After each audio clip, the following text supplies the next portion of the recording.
دجال کی حقیقت۔ دجال کون ہے؟ دجال کہاں ہے اور وہ کب نکلے گا؟ بسم اللہ الرحمن الرحیم۔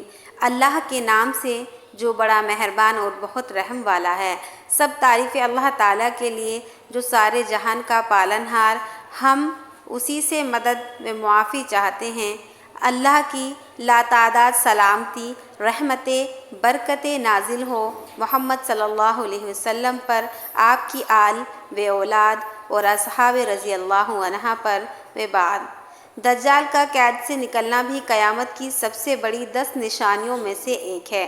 یہ اپنے ساتھ بہت بڑے فتنے و شبہات لے کر آئے گا، اس لیے آپ صلی اللہ علیہ وسلم نے اس کے بارے میں امت کو خبردار کیا اور ڈرایا اور فرمایا، اللہ کی قسم قیامت اس وقت تک قائم نہیں ہوگی جب تک 30 جھوٹ ظاہر نہیں ہوں گے، اس میں سے آخر جھوٹ کانا دجال ہوگا۔ دجال کون ہے؟ دجال اولاد آدم میں سے ایک شخص ہوگا جسے اللہ کی کچھ ایسی طاقتیں عطا کریں گے جو اس کے سوا کسی انسان کو حاصل نہیں ہوئی۔ اسے ملی ہوئی یہ طاقتیں لوگوں کی آزمائش کے لیے ہوگی۔ وہ یہ دعویٰ بھی کرے گا کہ وہی رب العالمین ہے۔ اس کی بائیں آنکھ مٹی ہوئی ہوگی، یعنی وہ کانا ہوگا۔ کچھ اہل علم کے نزدیک اسے مسیحا اس لیے کہا گیا کہ وہ سارے زمین میں گھومے گا، وہ چلے گا پھرے گا۔ دجال کا ارتھ مطلب فریب۔ احادیث کے مطابق اس کا کام فریب کرنا، بہانہ بنانا، حقیقت کو چھپانا، بڑے بڑے جھوٹ بولنا۔ وہ لوگوں سے اس پر ایمان لانے کو کہے گا، اس لیے نبی صلی اللہ علیہ وسلم نے اس کی پہچان بتاتے ہوئے فرمایا، دجال کانا ہے، تمہارا رب کانا نہیں، وہ ہر عیب سے پاک ہے۔ بے شک دجال کی کہانی ابن سیاد کا قصہ۔ آپ صلی اللہ علیہ وسلم کے زمانے میں مدینے میں ابن سیاد نام کا ایک یہودی لڑکا تھا۔ آپ صلی اللہ علیہ وسلم کو اس کو دجال ہونے کے بارے میں شک تھا، اس لیے ایک دفعہ آپ صلی اللہ علیہ وسلم نے اس سے فرمایا، کیا تو گواہی دیتا ہے کہ میں محمد اللہ کا رسول ہوں؟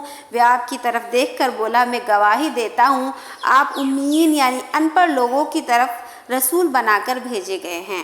پھر اس نے کہا کہ کیا آپ صلی اللہ علیہ وسلم گواہی دیتا ہے کہ میں اللہ کا رسول ہوں؟ اور آپ صلی اللہ علیہ وسلم نے اس کی رسالت کا انکار کیا اور فرمایا، میں اللہ پر اور اس کے رسولوں پر ایمان لاتا ہوں۔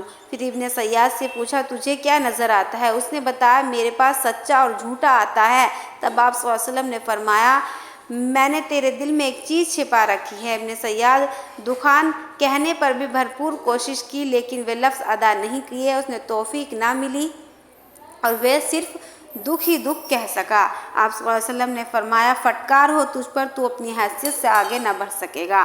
حضرت عمر رضی اللہ عنہ نے عرض کیا، مجھے اجازت دیجیے میں اس کی گردن اڑا دوں۔ تو آپ صلی اللہ علیہ وسلم نے فرمایا، چھوڑ دو، اگر یہ دجال ہوا تو تم اسے نہیں مار سکو گے، اگر یہ دجال نہیں تو اسے قتل کر کے کوئی فائدہ نہیں۔ ابو سعید خدری رضی اللہ عنہ کا بیان ہے کہ ایک سفر میں جب ابن سیاد ان کے ساتھ تھا تو اس نے کہا، ابو سعید، لوگ میرے بارے میں جو باتیں کرتے ہیں اس پر میرا دل چاہتا ہے کہ کسی پیڑ سے رسی لٹکا کر خود کو پھانسی دے دوں۔ ہو سکتا ہے دجال کے بارے میں آپ صلی اللہ علیہ وسلم حدیث کا علم کسی اور کو نہ ہو، مگر تم انصار سے چھپے نہیں۔ کیا اللہ کے رسول کو یہی فرمایا تھا کہ دجال بانجھ ہوگا؟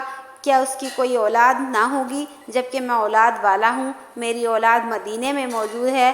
دجال مکہ و مدینے میں داخل نہ ہو سکے گا جبکہ میں مدینے سے آ رہا ہوں اور مکہ جا رہا ہوں۔ ابو سعید رضی اللہ عنہ کہتے ہیں کہ میں اسے معذور ماننے ہی والا تھا۔ وہ پھر بولا، اللہ کی قسم میں اچھی طرح جانتا ہوں دجال کہاں پیدا ہوا اور اس وقت کہاں ہے، یعنی دجال پیدا ہو چکا ہے۔ ابو سعید کہتے ہیں، میں نے کہا، تمہارے لیے ہلاکت و بربادی ہو۔ دجال کا سب سے بڑا فتنہ، اللہ کے رسول نے فرمایا، آدم علیہ السلام کی پیدائش سے لے کر قیامت تک کے دن دجال سے بڑی کوئی مصیبت نہیں۔ دجال کے علاوہ دوسرے فتنوں کو تمہارے بارے میں مجھ سے زیادہ ڈر ہے۔ دجال اگر میری زندگی میں نکل آیا تو میں اسے دلیل کے ذریعے مقابلہ کر لوں گا، تم سب اس کی طرف سے بھاری پڑ جاؤ گا، مگر اگر وہ میرے بعد آیا تو ہر شخص دلیل کے ساتھ اس پر غالب آنے کی کوشش کرے۔ اللہ ہر مسلم کی مدد کرے۔